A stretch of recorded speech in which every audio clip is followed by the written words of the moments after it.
Hi, Fred. My name is Josh Shell, host of the Let's Start a Cult podcast, the only podcast host to read reviews from its listeners starting today. That's a Bingo on Apple Podcasts rated the show 5 stars and wrote, quote, "Great show. Stumbled upon the show and I'm so glad I did. The host is amazing and the content is super interesting. Happy to subscribe," end quote. So thank you to That's Bingo for the lovely review. I will Venmo you the agreed upon amount after the show. Shane Edmonds' show on Podchaser rated the show 5 stars and wrote, quote, "Josh is great host and I would join his cult. Ha ha," end quote. Well, your time has come, Shane Edmonds' show. Welcome to the cult. You're now in charge of the Saturday morning sermons. Thank you to everyone that has left a review. Please go to Apple Podcasts or Podchaser and leave a rating and review for your chance to have it read on the show. Now, with that ego inflation out of the way, let me introduce to you my guests this episode. They are from the incredibly funny and informative podcast, Hush Hush Society Conspiracy Hour. Try saying that 3 times fast. From Princess Diana to Mothman, these guys cover all conspiracies known and unknown to man in a concise and funny delivery that will make you think and laugh. Please welcome to the show, Mystery Mike and Slick Frank Sanders. How are you guys today? Super swell. Man. Awesome. Doing good. Thanks for having us on, Josh. No, I love your show and definitely glad to have you guys on. Before we start, though, as the undeclared leaders of all conspiracy theories, I have to clear the air with you guys. A few episodes ago, I attacked QAnon pretty ruthlessly, and they were not happy about it.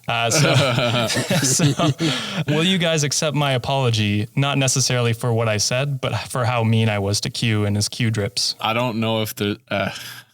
Yeah, I don't think an apology is warranted. So okay. Nope, I don't think so. Awesome. I'll stand firm in my my attack on them then, and I will double down and make a QAnon part 2. Yeah, we might catch flack for not going in on you about it, but you know, we'll get there eventually. That's okay. We'll take the bullet together. Moving on. In today's episode of the Let's Start a Cult podcast, we will be talking about Benjamin Prunell, the leader of a strict religious cult known as the House of David. Claiming to be a prophet from God, Benjamin started one of the most bizarre cults I have ever talked about. Part strict religious sect, part amusement park, and part baseball team, the House of David had it all, including terrible sexual assault charges against their leader, because all cult leaders are terrible. Have either of you heard of the House of David? Until now, no.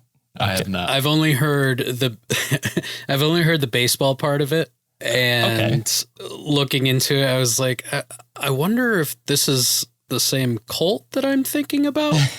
Why are they starting a baseball team? But yeah. The baseball team part is like, I mean, the whole thing is a wild ride, but yeah, the baseball part is definitely interesting. Funny that you know about the baseball and not the the cult. So that's good. I like that. I just thought they were a little league team. They played pretty professionally, like semi-professionally anyway. We'll get into that, but it's it's wild. But first we're going to start with Benjamin's early life and how he became a cult leader. Benjamin Franklin Prunell was born on March 27th, 1861 in Lewis County, Kentucky, to Madison and Sarah Ann Prunell. The Prunells were a poor farming family, and with Ben being the youngest of 12, money was always tight. Now, there isn't much known about Ben's early life, but when he was 6 years old, his mother, Sarah Ann, became very sick with pneumonia, the COVID of its time. It's not really true, but don't at me. Anyway, Sarah passed away from her battle with pneumonia, leaving her husband and family devastated by the loss. Madison's mental and financial health had deteriorated as a result of his wife's death, and he was no longer able to support all of his children. His solution was cold and logical. Well, if I can't support them all, I'll just get rid of one.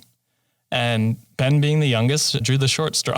So, Jesus. Yeah, just yeeted him out of the house. Shortly after his mother's death, Ben was sent to live with his oldest brother, James, and his wife, Elizabeth, who lived in another part of Kentucky. It's safe to say at the age of 6, the loss of his mother, father, and most of his siblings was pretty hard on Ben, as I think it would be for most of us. Yeah, I could see why you became a cult leader. Yeah, lines are being drawn. Definitely psychological lines, that's for sure. So it's around this time in his life that he began to turn towards religion as an answer to all the fucked up things happening in his life. While the family had always been strong Christians, Elizabeth noticed that Ben was becoming obsessed with religion, even stating that once she saw him reciting scripture to the trees outside of their home. And I'm probably not the only one. I think it's disgusting to watch someone push their religion on ants. So, just let them believe what they want. Poor oak trees. Yeah. During this time in the late 1860s, there was a Christian fundamentalist movement spreading through America led by minister Thomas Campbell and his son Alexander. They would regularly travel through small towns throughout America, preaching that Christian people needed to return to their biblical roots. They believed the church to be corrupt and that Christians need to abolish the Protestant church to return to a united church. These preachers and their passionate speeches captured the attention of young Ben and changed his beliefs forever.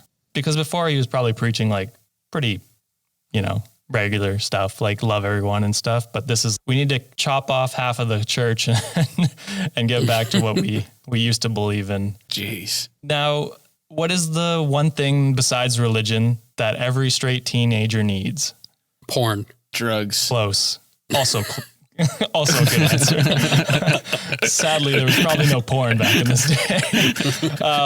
If you answered girl at home, you are correct, and you win, I don't know, drugs. You win the drugs and porn. You win the drugs and porn. Yeah. Ben was no different, as he found himself falling in love with a girl named Angelina Brown when he was only 15. After only a year of dating, they decided to get married because when you live in the Midwest and you're not dating someone who's your cousin, you lock them down. I was going to ask if they were related just like by coincidence, but no, actually who knows? It's one of his long lost sisters. Yeah, exactly. True. He did separate from them. So maybe she has a different name. So it's a good sign that she's not at least first cousins.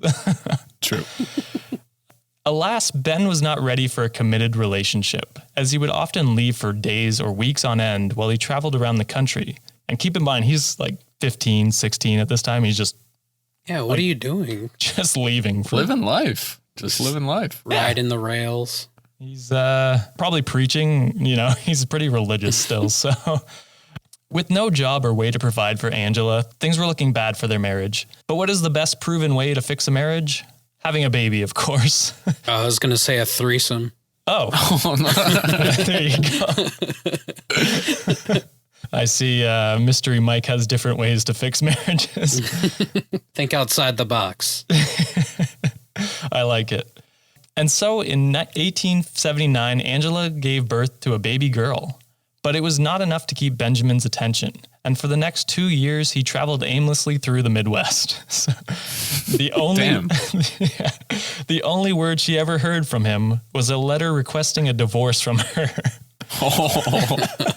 Which is just... And you can keep the baby. I don't want anything to do with that. So yeah, he just, the modern day equivalent of just texting to break up with someone. It's lovely. It's pretty garbage. They say love is dead. The reason for the divorce letter was, of course, because Ben had found new love on his journey. A 17-year-old named Mary Stollard, and in August of 1880, they became married. Because once again, not related, Midwest, Yep. You locked that shit down with under a year. Get it. Yeah, we're good to go. This marriage was clearly a lot better for Benjamin, as the two spent the next decade or so traveling the Midwest preaching biblical scripture. His dream marriage, of course. Yeah, there was no baby. That's the issue. They did have a baby. Yeah, I didn't go into that, but they do have a baby pretty soon after their marriage, or maybe before, I don't know, premarital sex. So they can't do that. Yeah, no. There was also, I didn't write this down because it goes into too much, but there was also a complication that they never actually filed for divorce, like his first marriage. So there was a big complication with him trying to marry Mary later on. And so it was just this mess where he had to claim that he was too young to actually commit to someone in marriage so that the courts would allow him to marry this new girl. It's a pretty solid loophole. Yeah. Oh yeah. I mean, it was great. It wasn't until the late 1890s that they began to follow the Southcottian movement, which had been created by a British prophetess named Joanna Southcott, who claimed to be the woman of the apocalypse, whom the Bible's book of Revelation spoke about. I don't know much about that, but yeah, so she's apparently the woman of the apocalypse, which is a pretty cool name. Yeah, I'd like to meet her. Well, she's probably dead. There's got to be a reincarnation somewhere, right? Yeah, actually, you know what? That's probably, that's probably exactly what it is. So you're right. You could meet her someday. However, they were eventually banished from their hometown of Fostoria, Ohio. Because you see, the Prunells wanted nothing to do with the dead, and I mean absolutely nothing. So much so that when their 17-year-old daughter died in a devastating accident involving firecrackers at a local factory, the two refused to attend her funeral. Residents of the yeah, it's brutal. Residents of the Fosteria community were furious with the couple, and so they were forced to leave their hometown. I think a lot of the death stuff has to do with probably his youth, right? Experienced death out young and then having it result in all these bad things that happened to him. I think that affected him later on. Maybe like a bad juju thing and just set him down the wrong path. Exactly. Something like that anyway, I think. After being booted out of Ohio, the Prunells decided to relocate to the city of Benton Harbor, where they settled on some land located on the southeastern shore of Lake Michigan. There in 1903, they founded a religious society called the Israelite House of David, which aimed to reunite the 12 tribes of Israel in hopes of preparing themselves to receive Jesus Christ upon his return to earth in the new millennium. That was a very long sentence. So they've created the cult. Roll show credits. That's what we do, right? Yeah. Thanks for stopping by. Yeah. We said the name. It's like in a movie when they say the name of the movie. I'm like, when's the credits? Oh, they said it. Take a shot. This goal was in line with Benjamin Prunell's belief that he was the seventh and final messenger of God, as prophesied by Joanna Southcott. So big shoes to fill.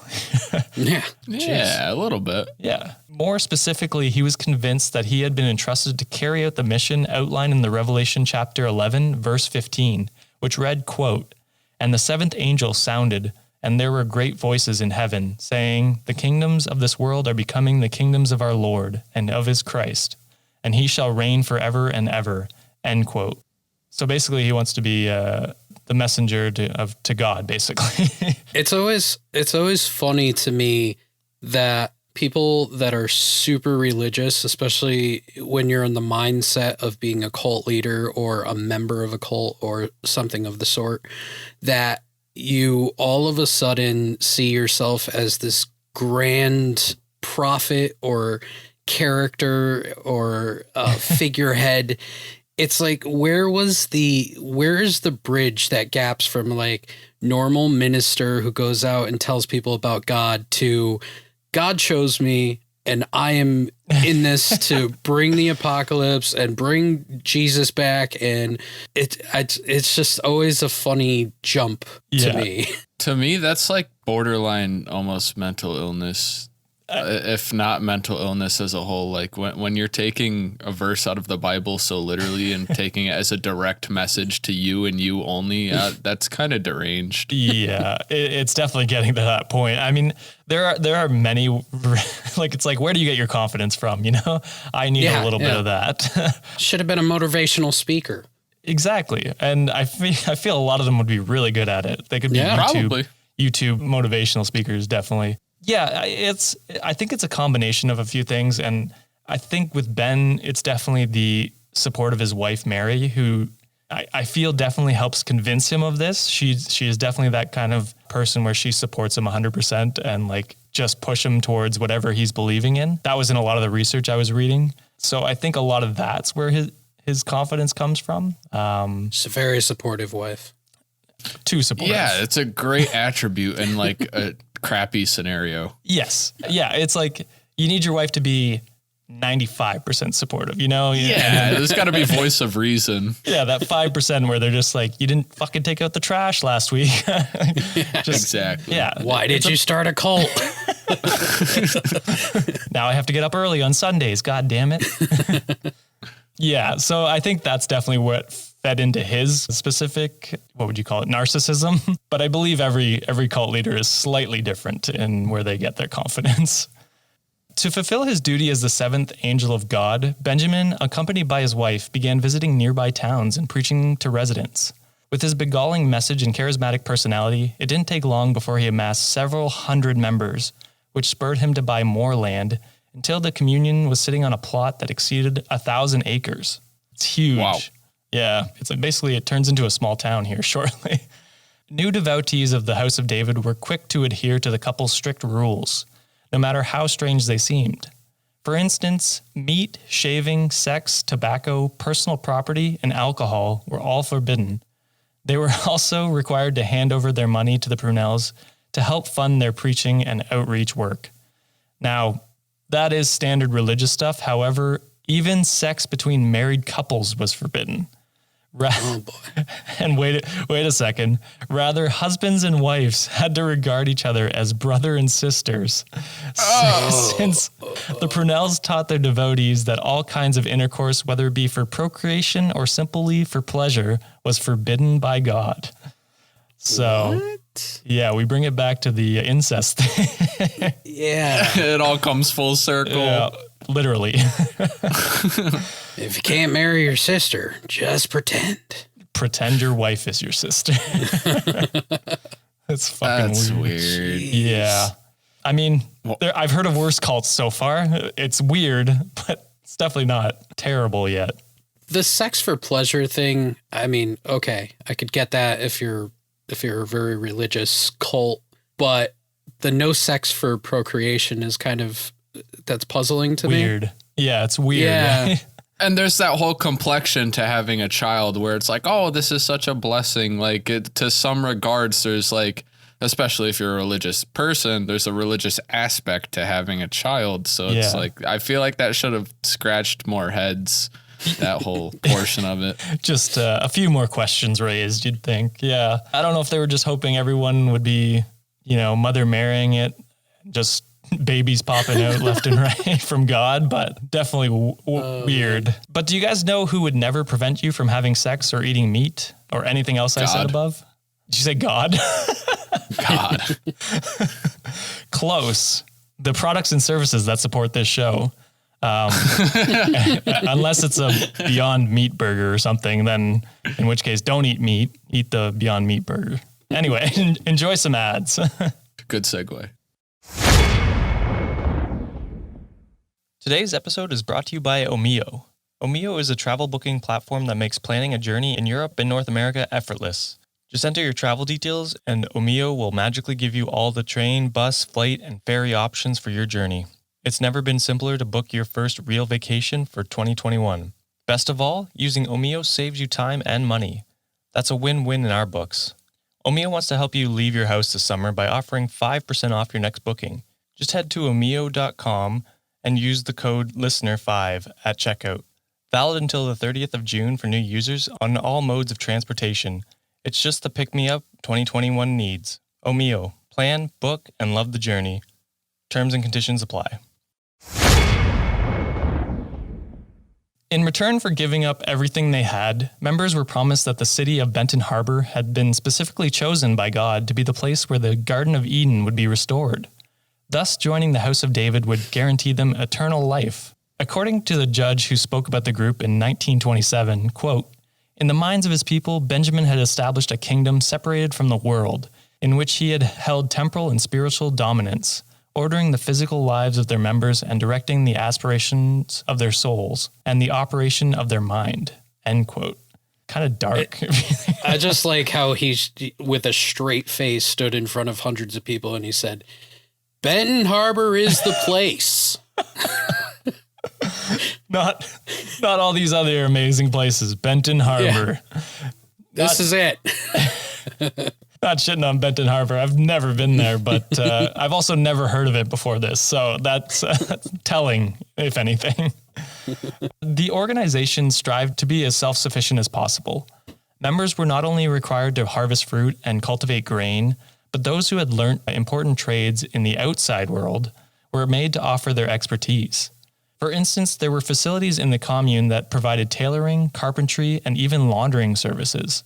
An electrical plant was also established, which provided power to the thousands of people living on the land. So as I said, it's turning into its own town within Benton Harbor. Kind of crazy. It's definitely one of the biggest cults I've ever covered. Maybe he was right about Benton Harbor. Were these people provided food and whatnot for their services and stuff? Yeah, so it worked as as I said, like a commune. So they didn't get paid money necessarily, but they got to live there, got to eat food, got provided all these services, I believe, for free. So it was like everyone was just kind of living there without money, which kind of nice to think about. Like, I don't know, wouldn't mind a world with no money. Yeah, without all the cult rules, seems cool. Yeah, the no sex is weird, but yeah, I could maybe handle all the rest of the stuff. You didn't say no drugs, so that's okay. Oh, see, there you go. Yeah. Silver lining. I know I didn't specifically say no drugs, but please stop injecting yourself with heroin. It's the only way I can get through we this. set up a heroin factory over on Main Street, but... That's to sell to the outside people. However, Benjamin knew that creating income streams was key to sustaining the House of David. And so it didn't take long before the communion was also playing host to a public zoo, a garden, a restaurant, an arcade, a movie theater, a bowling alley, and an amphitheater. The group also invested in a miniature locomotive, which at the time held distinction of being the world's largest. I take everything I said about Benton Harbor back. Yeah, we're becoming Disneyland now. Before Disneyland, it was the first. This amusement park was christened Eden Springs to commemorate its future fate. As Benjamin hoped, it attracted tons of people, and by the mid-20th century, it had become the Midwest's top tourist attraction. Son of a bitch did it. He did it. He accomplished most of his dreams here. If only he wasn't a terrible person, he could enjoy it. We'd be talking nice things about him. For outsiders, the group's members may have looked strange with their long hair and full beards. However, they seemed like a joyful and fun-loving community, content with running their communion and Eden Springs. In fact, according to Chris Siriano, the current owner of the House of David Museum in St. Joseph, Michigan, quote, "It was amazing. The amount of entertainment and excitement there. They wanted to have fun. They wanted to invite America into their lives. They loved to entertain and to laugh and to have a blast. They always told me it was a means to an end to get them to tomorrow, because tomorrow was when paradise was coming." End quote. So, again, there's that apocalyptic line just shoved in at the end. But then again, that's like, going back to the QAnon thing, everything's always going to happen tomorrow. Wait till tomorrow. And then tomorrow comes and it's like, well, we meant the next day. Yeah. We're just going to keep adjusting until it happens or until something happens. And then we'll be like, see, told you. We missed the deadline. I can buy a lottery ticket 1,000,000 times. And if I win once, that's all that matters. Then I was right. Yes, exactly. Locals loved the House of David, not just for the amusement park that they had built, but also because of the vibrant atmosphere that they brought to the city. Bob Myers, the current curator of the Burin County Historical Association Museum, explained that, quote, "They had a profound impact on Benton Harbor. Anybody that grew up here back in the 40s, 50s, 60s, and early 70s, you hear that all the time. Everybody remembers the House of David." End quote. Pop in place. It was the place of the time. Like I said, it is like pretty equivalent to the Disneyland of our time. You know what I mean? Like we should bring it back. Yeah, absolutely. Bring it back to its former glory. This dude could have been the Walt Disney. He could have made the characters that influenced people for generations. Literally. But no, he had to have a cult. That scares me to think about. It's kind of terrifying, but I mean, yeah. Do we think Walt Disney had a secret cult? Because I almost 100% think he did. I think he still has a cult. Isn't there that secret club at Disneyland? You guys should do a episode on that, I think. We'll dive into Disneyland a little bit. All right. Yeah. Just if you ever need me on that episode, I'll come on. Oh, for sure. And I'll just trash talk Walt Disney for you. His frozen head in a vault somewhere. Yeah, just flipping me off with his robotic fingers. However, it soon became clear that despite their long working hours, many members were still suffering from an excess of energy due to the no-sex rule that the Purnells enforced. To address this, Benjamin encouraged his devotees to dedicate themselves to sports, which he believed taught discipline of the mind, body, and soul. He was like, you can't have sex, but I got the next best thing for you. Baseball. In 1910, a baseball field was built on the commune's property, and it didn't take long before large crowds were gathering to watch pickup games played between members of the House of David and local semi-professional teams. 4 years later, in 1914, the group launched a formal baseball team, that was managed by a man named Francis Thorpe and featured House of David member Doc Talley as its lead star. The House of David baseball team began playing against amateur and semi-professional leagues all across Michigan, as well as from neighboring Illinois and Indiana. In 1915, they entered a league for the first time and won the Barron County Championship the following year. This victory earned them mention in local newspapers, with New York Times even publishing a short feature that shone a spotlight on the strange-looking yet excellent players. Because you got a picture, they have they can't cut their hair, right? Or shave. Yeah. So they just have these huge beards. And burly men. Long hair. They're not even burly. They're like thin guys with just huge beards. They're kind of creepy looking, actually. So these sports were they meant as a fulfillment for their sexual deprivation? I think it started as that. And then once they realized how good they got, because, obviously they're not focusing on anything else because they can't do anything else. So they just got really fucking good at baseball. And I think they eventually saw it as a way to make more money. So they just went all in on it. Given the sensational reporting at the time, contemporary historians have found it difficult to assert the role that House David played in the American baseball history. However, they do know that the team played against several of the best squads from don't yell at me, this is what it was called. It was called the Negro Leagues, whose existence was required by 20th century segregation laws. So obviously all black leagues that weren't allowed to play in white leagues. So terrible, but these were the first white players to play again, or not first, but they played pretty consistently against people from these leagues, which was kind of, what would you call it? Forthcoming? I don't know what the right word is. I'm blanking. It was ahead of its time. There we go. Yeah. Visionaries. They were visionaries. Absolutely. They were definitely visionaries. According to Jacob Pomerenke, the director of editorial content at the Society for American Baseball Research, that is a mouthful. He says, quote, "While the House of David was not the first white team to play against all black teams, in many cases, their games against, say, the Kansas City Monarchs would have been the first time many fans in America had ever seen white and black faces on the same field. That was important in helping pave the way for integration in professional baseball with Jackie Robinson later," end quote. Wow. So they had a pretty good impact on the game of baseball. They helped it progress faster than most other sports. That's for sure. Wow. So far, this is the American dream here. It's literally, besides not having sex with your wife, sister, your sister, your wife, sister. Your wife's sister. It's a good way. Now that you say it like that, it's a good way to prevent people from having sex. Be like, that's your sister. Be like, all right, well, I'm not going to have sex with you. That's a solid point. But that guy's sister, I would. They don't sleep with their own wives. They sleep with their buddies' wives. So there you go. Loopholes, just over the pants stuff. That's all it was. Only over the pants. Besides their skirmishes against all black teams, the House of David also became known for their unique playing style. In a feature piece published in The Guardian, journalist Ryan Ferguson wrote that, quote, "With aggressive base running, skillful fielding, and incredible dexterity at bat, the House of David became baseball's answer to the Harlem Globetrotters.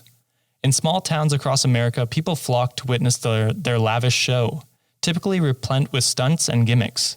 The House of David became known for mastering the game of pepper, where players threw and bunted balls back and forth with great imagination.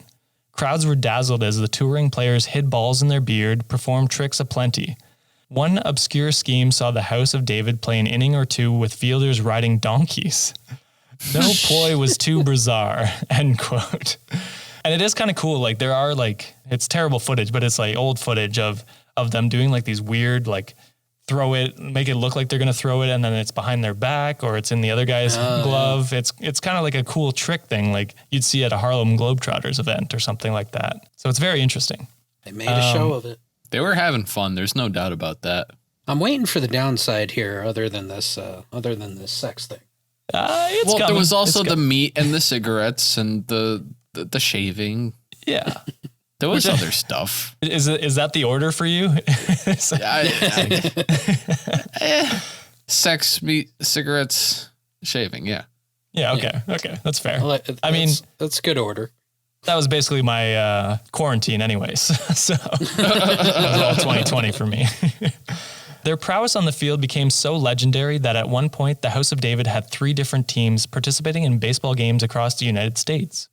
Naturally, this generated a ton of revenue, which went back to the communion in Benton Harbor, where it was used to print pamphlets and all sorts of religious literature. Non-athlete members watching from the packed grandstands distributed these pamphlets. So they're like, we get the money, we put it back into the business kind of thing. Like, I wonder if they were recruiting at these games. Oh yeah, that's just at the end there that like they would, so like a lot of non-athlete members would go to the games and then like hand out pamphlets in the stands. Pamphlets for the commune. Yeah, okay. Yeah. Oh, well, just for anyone watching. Yeah, they just like hand them out and they would get a lot of people come in from those events, which is a smart business move. You can't make kids, so you gotta. Do you like fun? Do you hate capitalism? Come on down to the non-sister sex communion. This led to baseball becoming a critical tool that House of David not only used to raise awareness about their commune, but also to recruit members. The group intensified these efforts by introducing unique innovation to the game. For instance, they were reportedly among the first ones to use portable lights on the field, allowing their team to play well into the night. Jacob Pomerank further explained that, quote, "The team always claimed that its game on April 17th, 1930 in Independence, Kansas, was the first night game ever played. The House of David did a lot to popularize the concept of night baseball, and their game in Kansas did take place 5 years before the first major league night game, but they were definitely not the first team to play baseball under electric lights," end quote. So they're pushing like these new innovations that even the major leagues were not doing at the time. Unfortunately for them, though, this would all be swept under the rug after shocking revelations about their leader made headlines across the country. So here we go. Here's the bad stuff. By the 1920s, rumors were spreading that Benjamin Prunell was regularly engaging in sexual activity with female members of the commune, which that's a no-no, mandatory celibacy. However, that's not the terrible part. There were whispers that most, if not all, of his partners had been underage. So he was ordering cheese pizzas when he definitely should not have. SMH, bro. Yeah, that's not cool. Not cool. He let the money and power get to his head when he was supposed to be talking to Jesus or whatever he was supposed to do. I'm not sure exactly. Yeah, the world in the palm of your hands, man. Yeah. Right there in Benton Harbor could be Eden right now if it wasn't for this blasphemy, At first, these rumors were believed to be nothing more than false stories spread by bored locals who were jealous of Benjamin's success. However, public opinion turned against him after more than a dozen women came forward and began claiming that they had in fact been forced to have sex with the self-proclaimed seventh messenger of God. Local authorities did their best to get to the bottom of the allegations, but Benjamin would reportedly disappear whenever they sent word that they wanted to talk to him. In 1914, the Chicago Tribune even ran a story on how he had locked himself in a vault located behind a den of bears in the commune zoo in a bid to escape from law enforcement. What? He was ready. He was ready for it. He had contingency plans. Jesus. Check the monkey and gorilla cages. There was definitely vaults all over that place. Let me get in the vault, then release the bears. And don't talk to me until they're gone. He's fucking nuts. Yeah. But it worked for a while. Benjamin's efforts may have bought him some time, but in 1923, the allegations had become too many, too loud, and too egregious to ignore. A few years later, in 1927, another trial was held, although once again, Benjamin Prunell refused to show up. Which is wild that just works like back then. Yeah, it's like, well, he didn't show up, so I guess we can't do the trial anymore. I won't be there. Yes. During the proceedings, testimony was heard that several young women had been forced into arranged marriages in order to protect the House of David from being questioned by their state investigators. A witness further claimed that the leader of the commune had engaged in a sexual activity with teenage female members who had been made to believe that they were participating in a purification rite. Very manipulative. And I mean, like, if you're living in this commune and everyone's praising this dude and he comes up to you and he's like, have sex with me or you'll die. Like, that's pretty fucked up because you're just a kid and who are you going to tell? Because everyone else is believing him, right? Now, from what I have heard, and you would obviously be the one to know, isn't it a kind of a common thread among cult leaders to take advantage of underage girls? Maybe it's like a psychological power trip and just continuing that whole, having that power over a younger person or a smaller person or whatever. There is a lot of, I wouldn't say all are underage necessarily, but definitely younger. A lot of cult leaders definitely recruit younger, like usually, I want to say usually above 18, and then they corrupt them and basically have sex slaves for their cult life, right? So not as fucked up, but pretty fucked up. And there are a lot of weird sex things that cult leaders have, probably mostly from like a weird power struggle. I'm not sure. I've never been in power of anything, so I don't know what the feeling is like. But clearly it goes to their heads, and these are not stable people by any means. So yeah, I wouldn't say underage necessarily for all the cults, but definitely some of them. And it is definitely a power thing, I believe. So yeah, not great. As the proceedings came to an end, Benjamin showed up to the court on a stretcher, reportedly looking emaciated and weak. It turns out he'd been suffering from tuberculosis and diabetes, which his supporters claimed were the reasons why he had hidden himself away from authorities. Not a good reason, but during his time in court, Benjamin denied all the accusations that had been leveled against him. However, it was too late. In November 1927, the local judge ordered him to leave the House of David, and a few weeks later, on December 16th, he died from his various illnesses. So to note this here, he was never actually charged of anything. He was just told to leave, which is kind of just as fucked up. Definitely a stain on the American judicial system. That's kind of baffling. The judge told him to leave his own cult. Yeah. Oh, yeah. While his judge has a 6-foot-long beard. He's part of it. He's in on it. And can crank home runs like no one's business. So all his punishment was he was ordered to leave, and then he died. So it was like he didn't really suffer any consequences. Which is unfortunate for his alleged victims. Still, the judge reportedly exonerated him for his, quote, betrayal of the spiritual faith of his victims and use of the sacred aspiration of religion to gratify his lust, end quote. With this ruling, the state of Michigan nearly succeeded in its attempt to dissolve the House of David. Shortly afterward, newspapers carried headlines about how King Ben, which Benjamin had taken to calling himself, had been exiled from the community that he had himself built from the ground up. However, the House of David had become too big to simply eradicate by their leader's death. Benjamin's wife, Mary, assumed the role of the commune's leader, but after being challenged by its more aggressive members, she called all her supporters and formed a rival group named Mary's City of David, which is a pretty cool name. I don't know how much she knew about all that stuff, so I don't want to call her a feminist icon, but it was kind of cool that she just led her own communion after this. Like, that's charge. Pretty rare. Yeah. Pretty rare back in the day, for sure. Again, I don't know what she knew, so if she was a bad person, do not attack me on that. This schism was a huge blow to the once thriving commune. Even their famous baseball team was split, with Mary's being the more successful one, due to her followers including ex-major leaguers like Grover Cleveland Alexander. The tourist attraction that she had been given proved to be more popular as well, especially with the Chicago's Jewish community, who were ostracized by other theme parks and resorts. They were also drawn to the food that Mary and her followers served since it contained no meat at all and was thus considered kosher. I think it's well documented that Walt Disney was definitely not a fan of Jewish people, so this falls in line with that. Yes. So, it pays to be open-minded and accept everyone. That's the lesson here. That's the message of the day. Yeah, exactly.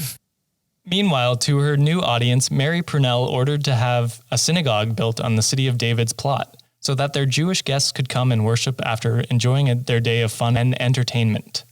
Both the House of David and the City of David continued their activities throughout the 1940s, but their ranks began to dwindle after World War II. Mary Prunell passed away in 1953, and this further decreased the membership in both communes. They still exist today, though, with Ron Taylor, one of the last of Mary's followers, continuing to claim that the current realities of the communes were perfectly in line with the couple's prophecy. The House of David may be a shadow of its former self, but remnants of its glory days remain in Benton Harbor. In fact, Eden Springs is now maintained by a group of volunteers who hope that it will one day draw 500,000 tourists just like it did at its peak. I don't think it will, but maybe after this episode, everyone go to Benton Harbor. We'll all meet there for a nice day trip, you know? Most of the park's current visitors are those with fond memories of it who want to take a trip down memory lane. For instance, notes left on the guest books read, quote, "Over 50 years ago, my father would take me to the baseball game," end quote, and, quote, "First date for Grandma and Grandpa Fowler 64 years ago," end quote. So like this, like a lot of people were affected by this in the area. Yeah, seems like a big deal. Yeah. It's kind of wholesome. Yeah, it's kind of nice. There are nice parts of the story. There are not nice parts of the story, but these are the nice parts. We're going to end on the nice parts. From these alone, it's clear that the House of David, despite its scandals and unusual beliefs, is widely regarded by many as neither a cult nor religious order, but rather as a welcoming community filled with like-minded people. The public may have initially only seen their strange flowing hair and beards, but they remember them for the huge impact they had on Benton Harbor and even on American baseball. Ryan Ferguson of The Guardian put it best when he wrote that, quote, "There are often stigmas attached to the religious societies, perhaps justly, in some instances, but the House of David and the baseball team it spawned should never be forgotten. They blazed a trail in many different areas of life, especially sports, and that contribution provides a legacy to admire," end quote. And that is the House of David. Pretty wild story. Definitely a weird cult. Benjamin was like a young Walt Disney, just creating a beautiful amusement park out there, and then didn't follow his own rules and hold himself up because he had high blood sugar. Yeah, I mean, I don't know if he died of diabetes because he was eating too much sugar or just not enough, because that's possible too. Yeah, true. Everything went downhill when he opened the funnel cake stand. And the tuberculosis was just punishment for being a shitty person. But exactly. It is too bad that he passed away, because he should have definitely served some time for his crimes, you know, like those poor women they were probably happy to see him die, fair, but they probably wanted to see him suffer a little bit before he did. Understandable. Yeah. That's kind of the legal system, though. You know, you very rarely ever see, the people that deserve to get their up and comings actually get it. You know, Jeffrey Epstein. But go watch your episode. There's a plug. Yeah. Hey, there you go. No, it's true. And I mean, he was a rich person at the time, rich white person. So yeah, probably took a part in the judicial system. Before we end off our show, it's time for cult critique, which is the part of the show where my guests and I take a look at the cult we just discussed and give it a rating out of 5 stars as if we were rating it off of Yelp. We then give comments on why we gave them this rating. So are you guys ready to rate the House of David with me? Definitely. Totally. Awesome.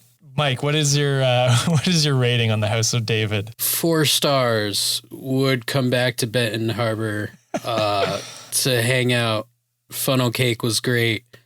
Sexual assault, not so much. That's fair. That is a good rating. That's a fair rating. What about yourself, Frank? I'd also have to give this a solid 4 star. It's only not a 5 because I found a long, very, very long beard hair in my funnel cake. Cotton candy made of beard hair. Very entertaining. Would not. The synagogue was perfect. Very clean. The baseball game was nice. The team I bet on won. It was good. There were so many bears. So many vaults within the bear cage. Yeah, I think I have to agree with you guys. I think 4.5 stars, you know. I think for the most part, it was just kind of a nice communion, a nice place to hang out, still to this day. And if it wasn't for, a corrupt leader, I think I think this could have been a very nice story, and it's sad it had to be tainted with the terrible things that he did, but I think that's a fair rating. Awesome. Well, thank you everyone for listening. Mystery Mike and Slick Frank Sanders, if you don't mind telling my listeners where they can find your podcasts and any other plugs you want to throw in. Sure. You can find the Hush Hush Society Conspiracy Hour on all the social medias, Twitter, Facebook, Instagram. Just search for Hush Hush Society. We are the only ones. We're kind of like a cult in ourselves. We initiate new members every week into the secrets of the conspiratorial world, and you will die with those secrets. Every Monday we release episodes, and you can go to hushhushsociety.com for more information. Thank you so much, Josh. Definitely recommend you guys go check it out. They're funny, entertaining, and very informative. So if you love my show, theirs is a step up. So definitely go check it out. I feel most of my podcasts, I'm just steering my listeners away to better podcasts. No, it's funny because we've steered listeners to yours. So they're just going back and forth, very confused. They're like, they're like, I can only subscribe to one podcast. So yeah, I only have time for one. My commute isn't long enough. Damn it! I need a new job. Gotta start taking the back roads. Yeah, I'm taking a trip to Benton Harbor now. Just to binge all of our episodes. Hell yeah. Awesome. Well, thank you guys for joining me. Thank you, Fred, for listening. And we will see you guys next time. Bye-bye. Bye-bye. Bye-bye.